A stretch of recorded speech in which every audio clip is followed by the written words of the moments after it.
Hey, friend. Welcome to another episode of the Between Podcast. I'm your host, Matt Mattson, and I'm really grateful you chose to listen today. Thanks for putting in your headphones and tuning in to whatever sacred conversation might take place. You never know what you're getting when you hit play on a podcast. I hope you can find yourself inside this conversation today. Thanks for listening. I have a feeling today's conversation is going to be, I don't know, transcendent, mystical, cosmic, and yet also concrete. I think that's how Kevin Sweeney, our guest, seems to approach his understanding of God, of faith, and the big questions of life. I'm excited to introduce you, listener, to Kevin. Here's the truth. I don't really know Kevin. Kevin and I just met each other, about 30 seconds ago here on the internet screen that we logged into together. So you are, as often happens, you're invited inside a very real conversation where two human beings are trying to get to know each other and trying to see if there's something sacred in this interaction. And I hope there is. And I hope the listener can feel it and can sense it. So Kevin Sweeney, the author of several books. Let me read the titles of the first two books that are already out. And then the third book, we're going to be discussing this third book, this new book. It comes out, Kevin, is that early May it comes out? May 6th. Yeah. May 6th. Okay. Yes. So 3 books. So the first book, The Making of a Mystic. The subtitle of that book is My Journey with Mushrooms, My Life as a Pastor, and Why It's Okay for Everyone to Relax. Come on. Yeah. Kevin, we can dive into that for a lot of different reasons. Actually, relax, even just the word relax. I was at church, I don't know, a couple months back, and somebody came up to me after church and I just was asked to give the sermon that Sunday, and it went well, and I felt real. And she came up to me and she was like, "Hey, I think you're the first person in sort of a pastor role who has ever told me it's okay to relax." And so I love that you've got a whole book about, like, it's okay to relax, man. That's a powerful spiritual piece of permission. I agree. Second book, The Joy of Letting Go. This new book, and I just finished this book, and we're going to dive into it pretty deep, but it's called The Cosmic Christ and Concrete Jesus. Subtitle of this book, Mystics, The Black Prophetic Tradition, and Why I'm Still a Christian. Kevin, welcome to the Between Podcast. You're in Honolulu, Hawaii right now. Tell us what island life is like. Are you in the cosmic array of the 37th floor of that high rise and overlooking the ocean? Or are you in the concrete jungle of the city of Honolulu? What's life like there for you, man? I think just like the book, I'm in both simultaneously. We inhabit the cosmic through the concrete, and we inhabit the universal always through the particular and through our embodied life. Before I say something about the island life, one, super grateful to be here. Happy to be on with you. Yeah. And the listeners probably know this, but since it's the first time we met, you have such a great, I feel like a classic traditional voice for radio. You got a great, silky, it cuts through. It's so good. Yeah. Hey, that's funny. I want to admit something. I'm just going to vulnerably admit something out loud. When I was probably about 26 or so, I did a lot of research on the internet about, could I be a voice actor? Like what does it take to become a voice actor? I'm telling you, dude. I mean, if this was the 60s and 70s, you'd be killing it with the old school microphones. 90s, you'd be like a radio host. But now podcast is a great medium for that. Yeah, this is what I do. Yeah, that's right. Island Hawaii is, I grew up in Los Angeles originally, and I moved here at 18. And I've essentially stayed here. I'm 40 years old. And island life Hawaii is a very, very special place. It is a very special place to feel welcomed into when you're a transplant and you're not from here, especially as what we call haole people, white people out here. To be embraced here by the island through the people. That's how I experience it. The island reaches her arms out to embrace you through the people here. And through friendships and relationships with people who are from here, but also very Hawaiian people who are here with my wife and I the past 13 years or so since we moved back for good. It's a special thing. There's many moments I have here where I'm like, this is only in Hawaii. And I'm so grateful, whether it's the structure of a wedding, because it's a Samoan and a Filipino person getting married and the rituals they have, or being in an area where I'm like, this is not a place tourists would ever know exists. But here I am with these people who have so many generations going back historically to ancient Hawaii. And I'm like, for me to be here and to just be a part of it is special.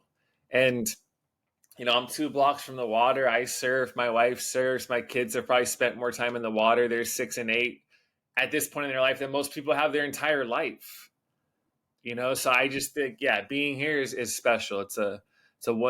There's a lot more struggle day to day economically. There's a lot more harsh realities than people are aware of. But when you embrace all of that together, it's my favorite place in the world. So it's great, man. I love it.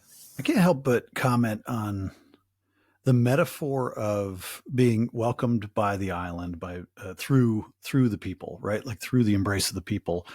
That to me feels like a theological statement, right? There is something about being connected with God through the medium of sacred moments of human connection. Absolutely. That between, that's what our project Between is all about, is that ability to connect with the divine through the very personal, very intimate next person you encounter, if you choose to encounter it fully. I also, to be in a place, I grew up in Midwest United States, and the level of day-to-day contact I have had in my life with native peoples, with people who have been on a land and connected to a land for generations and generations and generations, who are a part of history, but not like a chapter in a history book, like are deeply rooted in the land.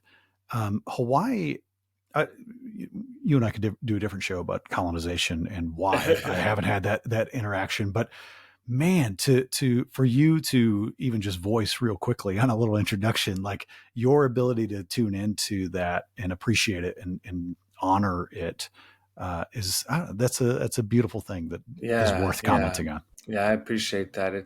It's a cool place, man. I really love it a lot. There's a well-known Hawaiian waterman out here named Brian Kealana. We call him Uncle Brian. His family has deep roots on the west side here, surf, water, not just going back, but he's really involved in Hollywood production out here, and water safety. When people come and do shows, he's like the head of he's the guy basically, right? And when he does interviews and when he talks to people, he says, something like, most people think we're disconnected by land, but really we're all connected by water on the planet. The water connects us all, so the orientation of people here still connected with the land and still oriented around the water is really special. Like surfing and diving and spearfishing and one-man canoes and outriggers, and everyone's like in the water still. And to go back to what you said about the people and the theological aspect, I take the metaphor of the body of Christ very seriously, theologically and practically in our lives. And I dare to tell people, whether it's the church or your friends or family or whoever's there present with you in solidarity through highs and lows, no matter who it is, I'm like, the Spirit doesn't just show up through those people. The Spirit shows up as those people. Mm-hmm. Mm-hmm. It's not just a carrier of the divine. It is an actual expression of the divine. That hand you hold next to you is the Spirit showing up as the embodied person, and that person in the same way the Spirit did through Jesus and as Jesus. So to me, that I extend that metaphor very far, of how important us embracing our role as the body of Christ is in this world. So yeah, I'm with you on that. Man, I want to get into that. That to me is that is a provocative statement for a lot of people, to suggest that the hand that I hold next to me is an expression of the divine. And it doesn't feel provocative to me. It feels so naturally true. So anyway, we can come back to that. But maybe before we get into that, before we get into the book, you were I think I read, and I think you mentioned before we started recording, you co-led a local church there in Honolulu, Imagine Church, I think it was called. the website, your website, when I was reading your bio, tells me that Imagine Church was an urban church in Honolulu that was welcoming to all people and committed to leading the church into the future. And that line struck me, and I wanted to ask about it. In a lot of these conversations that I have on this podcast, I get to talk to a lot of people who are looking forward, not just lamenting what the church has been or hasn't been, or what institutions are breaking down. But a lot of people say, yeah, sure. And also, like, there are new expressions. There are new ideas, new innovations in the way that we're gathering together faithfully. And I'm curious, I mean, leading the church into the future, this was a big chapter of your life, where, a decade where you were leading a local church. I'm always just curious to find out what about that do you still love about that chapter? What are the stories that you tell that feel forward facing, that felt connected to something in the future? Gosh, I love that question, because my experience with our church was wonderful. Pastoring is hard. There's always wounds. There's always, challenging moments, conflicts, loss of relationships, and that stays with you. And there are difficult parts of them, even when it is good. But with integrating those into your experience, I had a great experience with the church. Like, I've never really had a bad experience with church, because I haven't been in many churches in my life also. I didn't grow up connected, and I came in later. But yeah, what stories... that is a great way to think about the things you're proud of as specific stories. And I love the concreteness of that, to go back to the theme. I'll tell you a story. There's a young woman who came to our church, didn't know her too well, and she was only coming for 3 to 4 weeks. And it was Easter, I think, in 2019. We met in a bar across the street from my house, which is very convenient. I was technically a manager of the bar and leading a church in the bar, because dreams come true in life, right? Sometimes. Yeah. And, she had only come a few times. And when she comes, like, me talking to her really briefly, I'm like, okay, she identifies as queer. I don't know exactly how she would identify, but, she comes with friends. And on that Easter, we, had Easter in the bar, and we threw a huge, like, champagne brunch after. And that really came from N.T. Wright a long time ago. And he's like, man, Easter's a celebration. We should be eating chocolate cake and drinking. If you get what this is about, if you get what it means to be resurrection people, what it means for new creation, like, I always loved that. So I was like, one day we're going to throw a huge champagne thing. And we did. And it was probably one of my proudest moments, because I'm like, we're breaking fire. It's a Sunday morning. We're totally breaking fire code. And Hawaii's less, like, concerned about, like, the red tape. It's just different. It's a lot more relational. I'm like, there's 140 people in a bar that's like 80-person max, like fire hazard. There's people, like, probably behind the bar. I'm like, this is so illegal what we're doing. Then afterwards, it, like, spilling out onto the streets. Like, people are drinking on the streets, right there. Like, champagne's being passed out. There's audio in my building right now. Can you hear that? Yeah. Our elevator was broken this morning, the first time ever.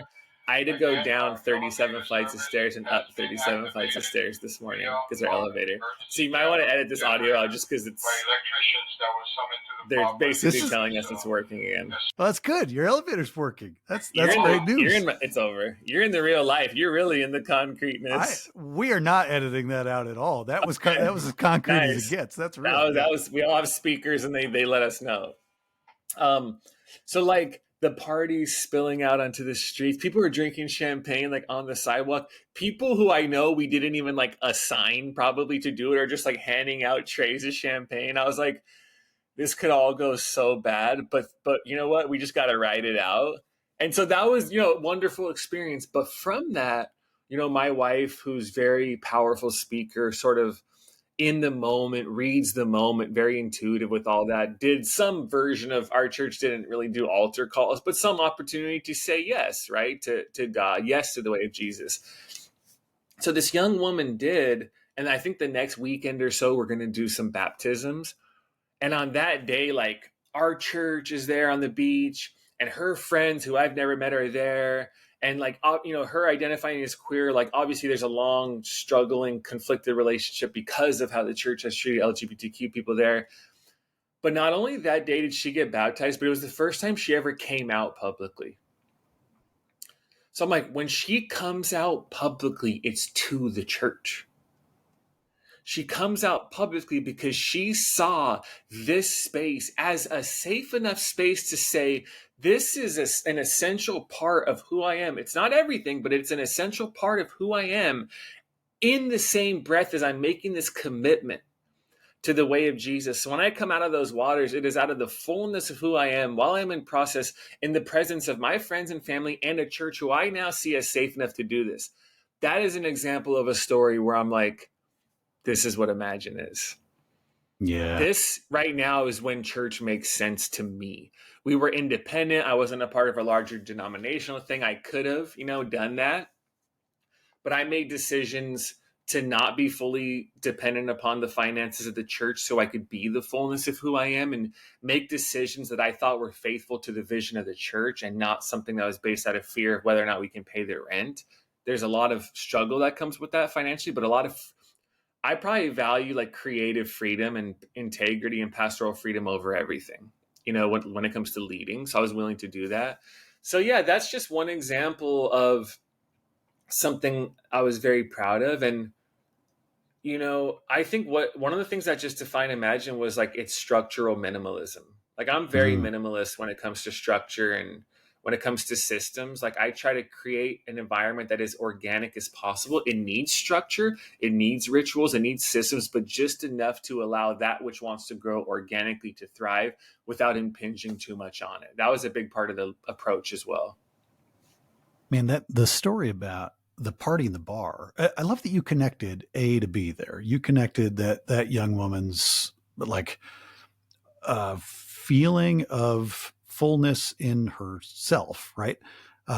You connected that with the champagne brunch, like when there was a moment of radical welcome, not radical welcome because there was a mission statement or a page of your website that said, but like a feeling of we are here celebrating each other right now. We are just fully here. Everybody here. This is what welcome feels like. Have another glass of champagne on the sidewalk. There is something, I connect those two things very clearly. That is a beautiful moment that is more than just a party, more than just a champagne brunch. That's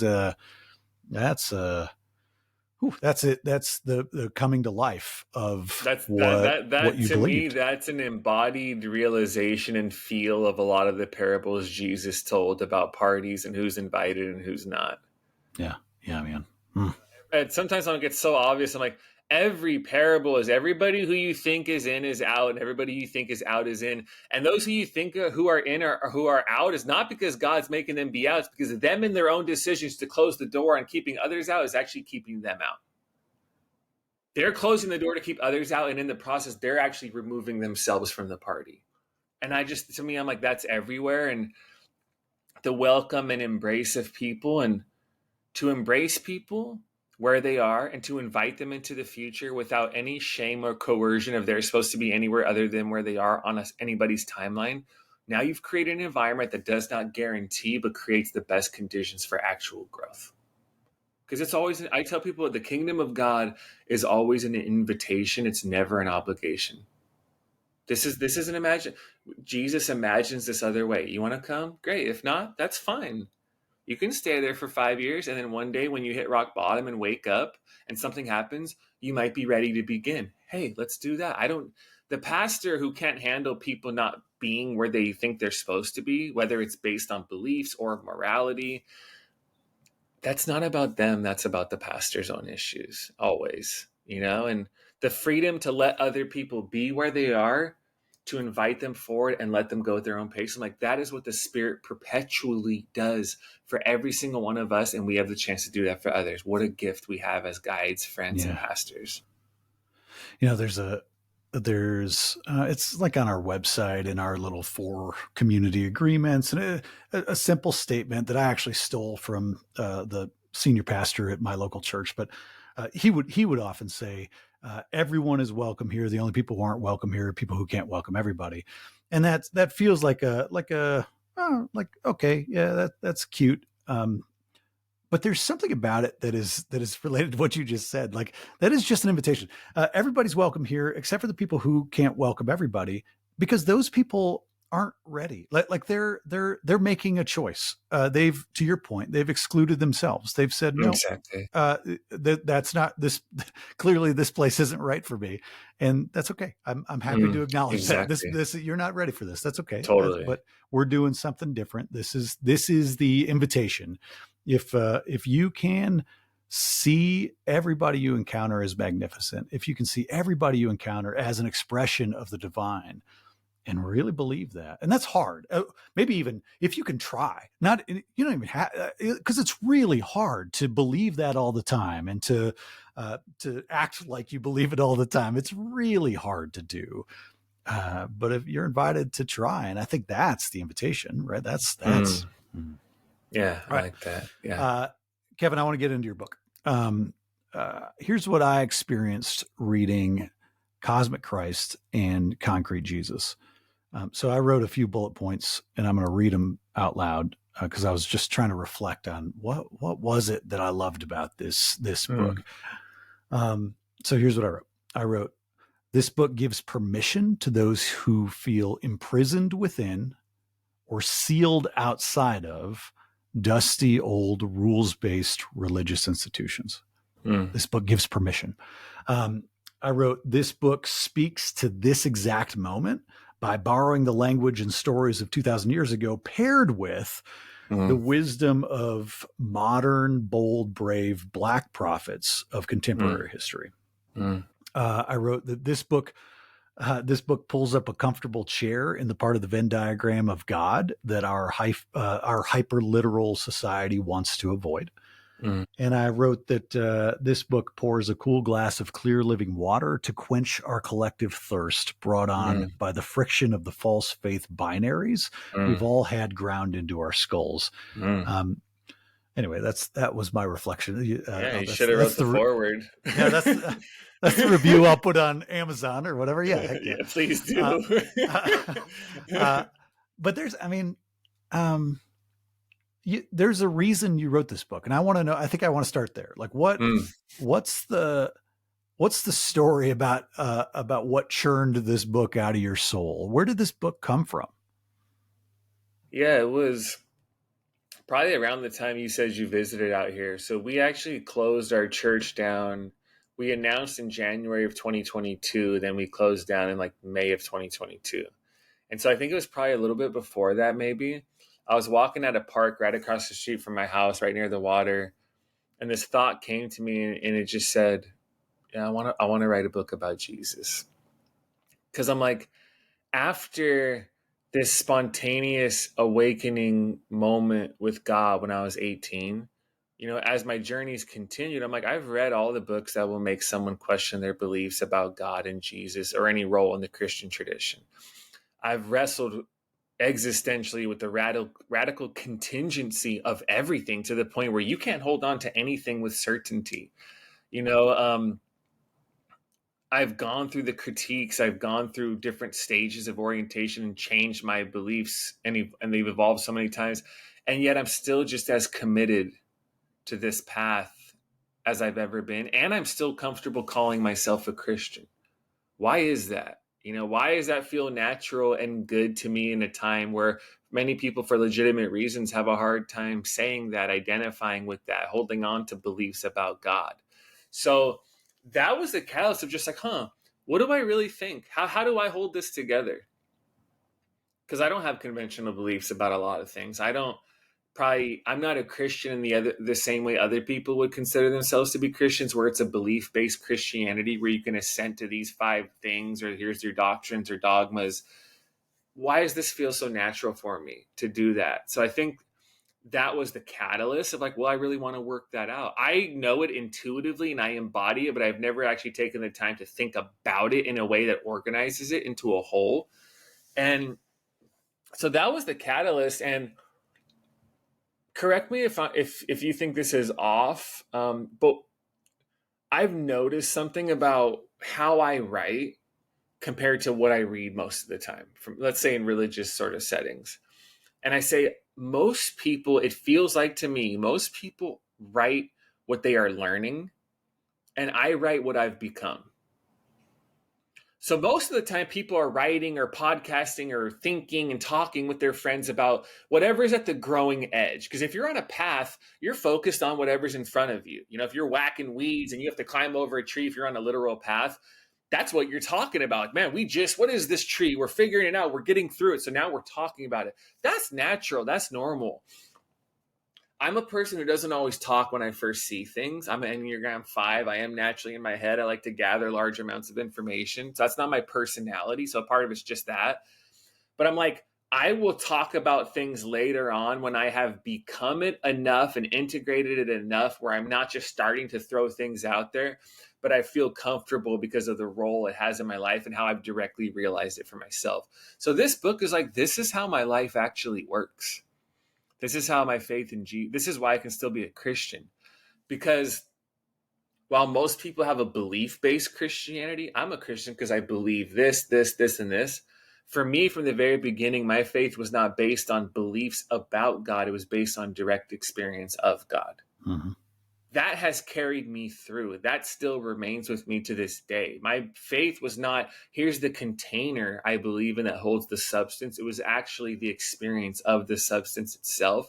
So the container and the form can morph and change and evolve or die or grow or whatever it needs to, because the point is the actual substance, the presence of the cosmic Christ who is loving and sustaining all things at all times.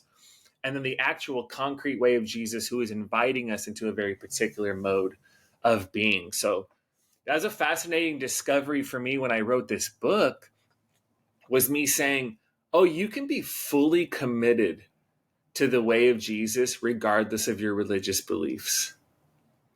Because man, I love that. You don't need, like, dogma does not qualify you or disqualify you from love. Doctrine does not determine the depth of your experience of being known by God. And the interesting thing is holding abstract beliefs about Jesus, you know, like the creed is very abstract. It doesn't mean it's bad, but the creed is an abstract thing.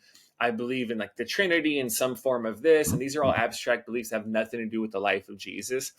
Holding abstract beliefs about God are not required to follow Jesus. So anybody, anywhere, at any time can wake up to the realization that unconditional love is the defining force of this universe, and that will change you.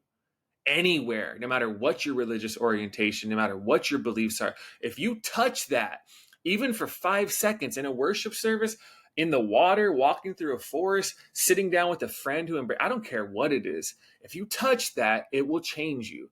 And that is an experience of love and of God. And then when it comes to the concreteness, anybody can offer compassion. Anybody can be in solidarity with the poor. You don't need to say, well, wait, hold up. Let me just let you know I believe all these things you're supposed to believe at this church. And now that I do that, I can say I'm following Jesus with the poor. No, you're always following Jesus whenever you're actually identifying with the marginalized and the poor. So I think for me, it's a movement from faith is about the beliefs you hold to faith is about direct experience of God and an embodied commitment to a particular way of life you see in and through Jesus. And so I tell people, I'm not trying to completely devalue beliefs, but I am trying to dethrone them in our lives. They're important, but not the way we think, not as important as we think, and they don't have the role we think they do. I feel like you just preached a sermon that is the exact sermon that everybody who identifies as spiritual but not religious, or who says I'm a spiritual nun, N-O-N-E, who says church isn't for me, like none of that, the creeds don't make sense to me, but I've touched unconditional love and I've felt its truth. And I don't know what language, what metaphors work for me to make sense of it. And the words unconditional love aren't enough. I know there's something more deeper and higher but I've felt that. And the moment I think you're preaching a sermon that I just deeply resonate with, that this is part of why, for the work of Between, why this project is so centered on uncertainty. Because I want to enter into that dialogue with people. I want people to have permission to enter into that dialogue with everybody they encounter, because we're all just swimming around trying to grab onto that rod of unconditional love, and trying to figure out the right name for it, and trying to figure out the right thing to do with it, and trying to figure out what it's propelling us to do in our unique individual lives. Yeah, I tell a story in the intro to my first book, The Making of a Mystic, which captures a lot of, I think, what we're talking about and how I orient myself in the world. And I was like 24. My wife and I were living in Orange County, California at the time after we got married. And I was going on this nighttime walk, and it wasn't a walk to anywhere. It was just a contemplative walk, silence and solitude. Silence is my main practice. Sometimes I will do contemplative walks as well. So I'm not really going anywhere. I'm not really doing anything. I'm just present. And when I was on this walk, this like diatribe type of thing happened in my head. And I said, it's one of those moments where you just know. Then another voice says, know what? And the first voice says, I don't know, but you just do. That to me captures the mystical and experiential mode of knowing, or the religious mode of knowing, that says, for the mystic, for the person who has direct experience of God and their faith is grounded in experience, for the mystic, knowing God is not primarily knowing something about God, it's being known by God. It's not primarily about seeing, it is about the actual dismantling and liberating experience of being seen. It's not about loving God, it's about being loved by God. I don't even know what that means to love God, except to love the people around you. Like, you can't, I write that in my book. I'm like, you can't love God. Like, how are you going to love God like the way we normally think about it? You're going to give him a hug, you're going to wrap your arms around her, and I say, I love you, give her some words of affirmation, depending on her love language or whatever. No, to love God is primarily to be loved by God. And then to love God is to love God in the face of everybody else, especially those on the edges. And so, for the mystic, when you talk about uncertainty, the mystic says, oh, I already know. You say, you know what? You're like, I'm not sure. Because now we're back to the cognitive. Now we're back to the rational mode of knowing as a form of mastery and understanding. The mystic says, no, I can't describe a perfect shape of God, but I can tell you the experience of what happens when you're loved by that God. So it's a being known. And that actually, I think that's more difficult for people, because knowing in a Western rational sense gives you a sense of control. It keeps you in the power seat. It makes you have knowledge. The mystic, to be known, man, is to be vulnerable. To be known is to be open. To be known is to embrace the uncertainty of not knowing, while being cared for so deeply that you don't need to know in the way you thought you did. So the mystic invites us into a different mode of knowing. And again, that's where a lot of the freedom comes from, and the hope of, to me, a book like this is not, you don't go on the same path as me, but for all those people who have had glimpses of that wondrous experience and are wondering, what does it mean to contribute and work for good and the common good and caring for others in this world? But I don't know.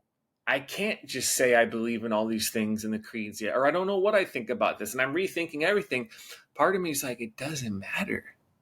And the church is the beautiful space, I think, that can hold together the uncertainty of people in the midst of this broader embodied experience that we have of God in and through and as each other, and a commitment to the world. So because if your church goes and does something for the poor, I can see my neighborhood from here, basically. If you're doing something for the poor and you're caring for the marginalized, we don't have to ask members of your community to pass a doctrinal exam to care for those people. It doesn't matter.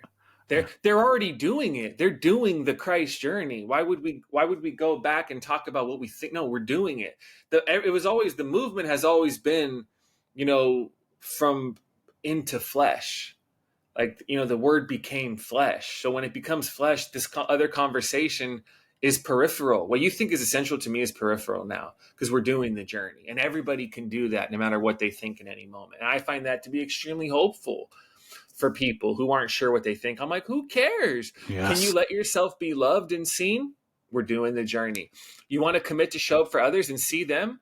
This is the journey. who cares? Yes. That's what I want to invite people into. I feel like I have to believe, because I just finished reading this book, I have to believe that specific point of view that you just shared is informed by. I know you've dove pretty deeply into the Black liberation theology tradition and the Black Christian church and the way that it's shown up primarily through embodied work, primarily by Exactly. being so close to the ground Exactly. for good reason. But I want to hear. I'm actually curious. Like I want to learn from you about what you've learned by looking at the world through that lens and how that has shaped your personal understanding of the story of the story and the experience of Christ. I think anyway, will you lean Yeah. into some of those lessons that come Yeah. from that Black liberation theology Yeah, tradition? that's one of the many connecting points between the mystics and then the Black prophetic tradition or liberation theologians is to simplify them for the sake of a point. The mystics are saying this is about direct experience, embodied in your own heart and mind with your body as the ultimate source of revelation, which we have to dare to believe it can be that, which I think you see in Jesus as well. The mystics say it's direct knowing in your own embodied existence. The Black prophetic tradition says, and in our social concreteness of our lives, what matters is the embodied direct work for liberation and justice. This is what matters. And both of them are embodied, and they do not completely neglect doctrine, but it isn't the focus of either one of those things. It just isn't. And the Black prophetic tradition, I'll tell people there is a concrete and liberating Jesus that has been proclaimed by the Black prophetic Christian tradition in the United States that has grounded my faith for, I don't know, let's say 15 years. Like, this is what has shaped my understanding of the concreteness of Jesus, right? This is an earthy and embodied Jesus whose ministry is defined by his identification with the marginalized and his solidarity with the oppressed. And I get that from Kelly Brown Douglas in her book, The Black Christ and What's Faith Got to Do with It. Right? This is a socially engaged Jesus who, think about this, who laughed at the power of empire, who told stories about the impotence of status and wealth, and who confronted an entire, predatory economic system with the flip of a table.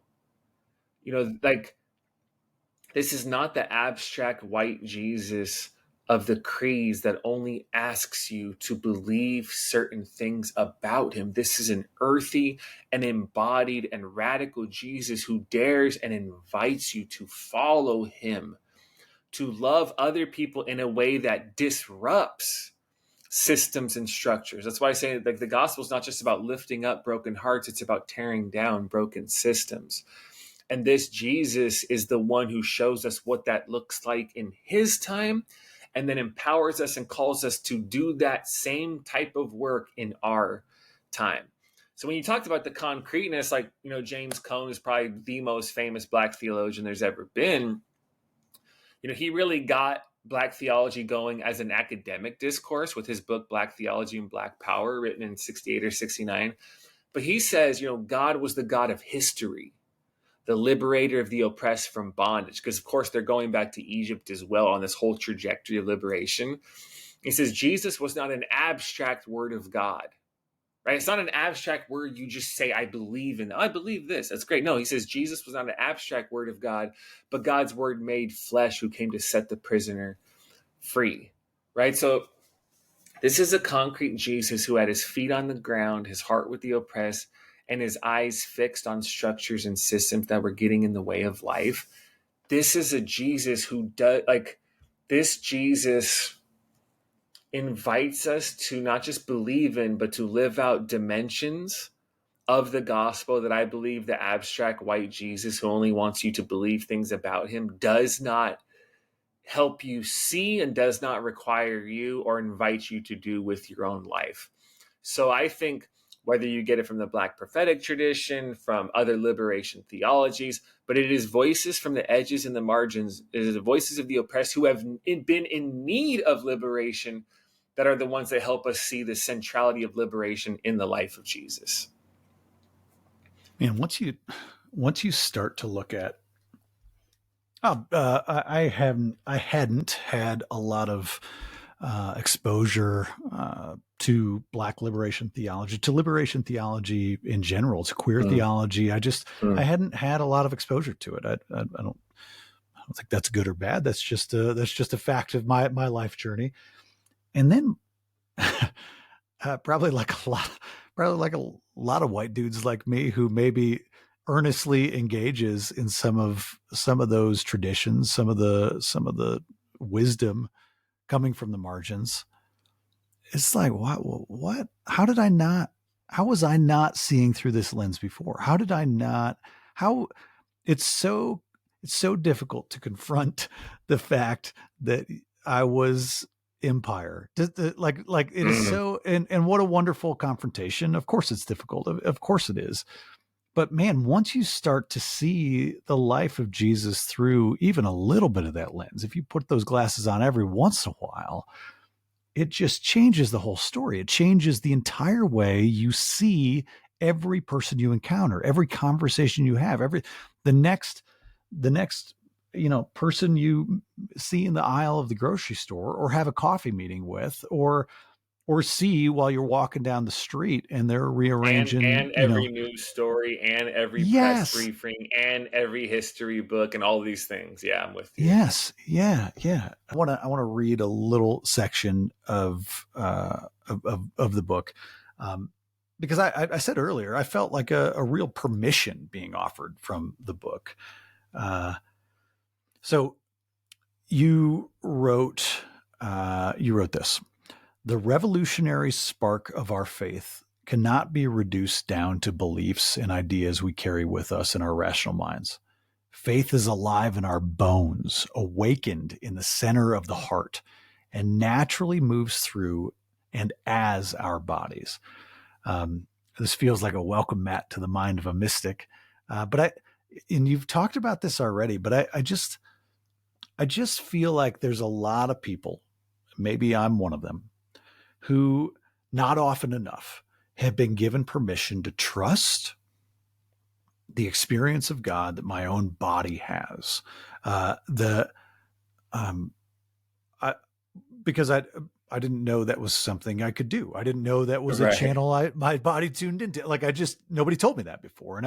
And so I can't help but I wanted to read that passage. Faith is alive in our bones, awakened in the center of our heart, naturally moves through and as our bodies. Will you talk about how you understand each person's maybe agency to know God and feel faith deeply and personally?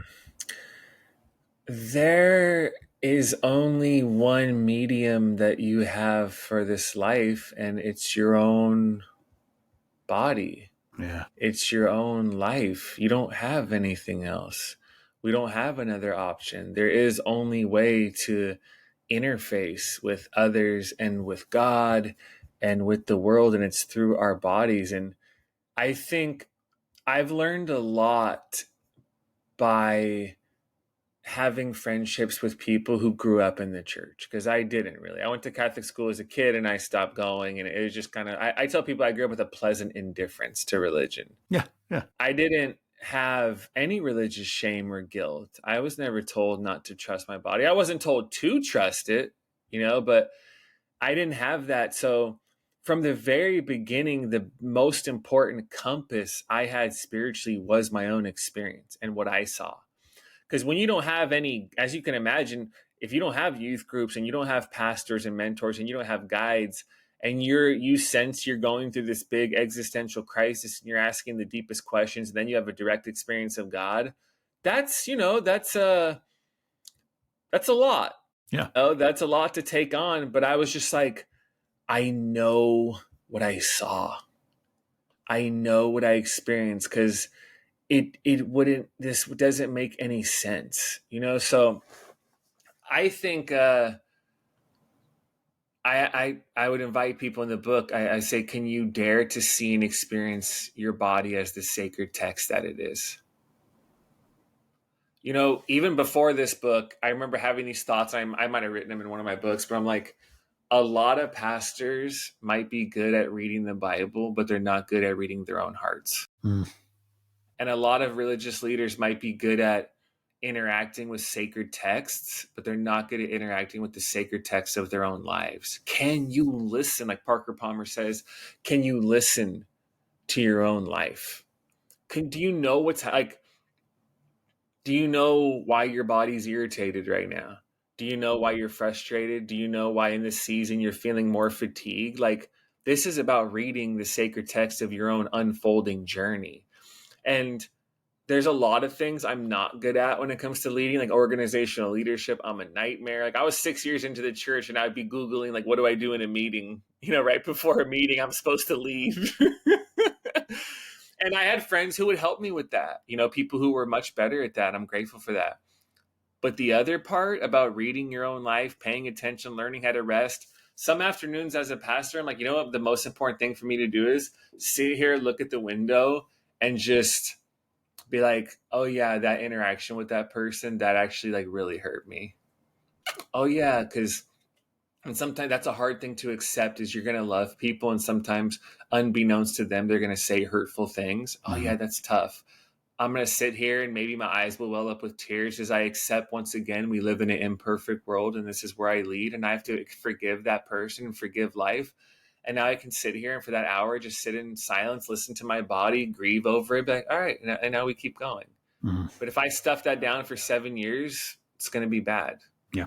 So that to me is a great art, and it's so nuanced. And that's the gift. One of the great gifts of silence is learning to hear your own voice, learning to listen to your body as the source of wisdom that it is. If Jesus's body was the ultimate medium for spirit, maybe ours is too. I learned how to read the sacred texts of my own heart. I developed the ability to listen to the Spirit of God within me from the beginning. It's like you cultivate these interior instruments that enable you to tune in to how the cosmic story is being written through and as your own life, because you have your own unfolding. I tell people, well, my body is a sacred text and so is yours. Mm-hmm. And I think further along the journey, learning to read that and trust it and know it is so essential for the second half of our lives. Mm-hmm. Yeah. Man, often when I talk about the space between us is sacred, that seems like a tagline, that goes on the front of our website. And in fact it is. But for me, I'm trying to communicate what you just communicated much better than I've ever been able to, which is that the story in any conversation, in any interaction, the story that you hear is the same story that is written in the ancient texts. It's the same story. If you listen close enough, it's the same story. And it is as much a sacred text as the Bible, as any other sacred text. Like it is, but that is about choosing to tune in, choosing to listen, choosing to believe that it might be sacred. And the moment you choose to see it as such, meaning reveals itself. And I would argue the divine reveals itself right there in the midst of that conversation through the experience of our own bodies. All right, Kevin, this is, there's 1,000 other things I want to talk to you about. There were 2 other giant questions I wanted to ask that really we may put on part 2. One was about, as Jesus wept going into Jerusalem, weeping for his nation. I can't help but think about how relevant it is and how much I feel I might be weeping for my nation right now. Maybe our listeners should just go read the book and consider that part. I also wanted to talk about, all of this as it directly relates to interactions. And we played in that ballpark, but there's so much more to explore. I loved this book, Kevin. I absolutely loved it. I'm deeply grateful that you put this art into the world and that you shared this fully. I know your website is, what is it? KevinSweeneyNow.com. Is that right? Yeah. Is that where people find your stuff? Is that the right place for people to go? KevinSweeneyNow.com is great to just kind of see where I'm at as a whole. I'm probably most active on Instagram at Kevin Sweeney Now. So those are probably the best places. If you hear this, the book is up for pre-order already. So whether they hear this before or after, it's either pre-order or it's up. So Amazon.com is probably the best place to get it. You know, for me as an author, it's also available on Barnes and Noble too.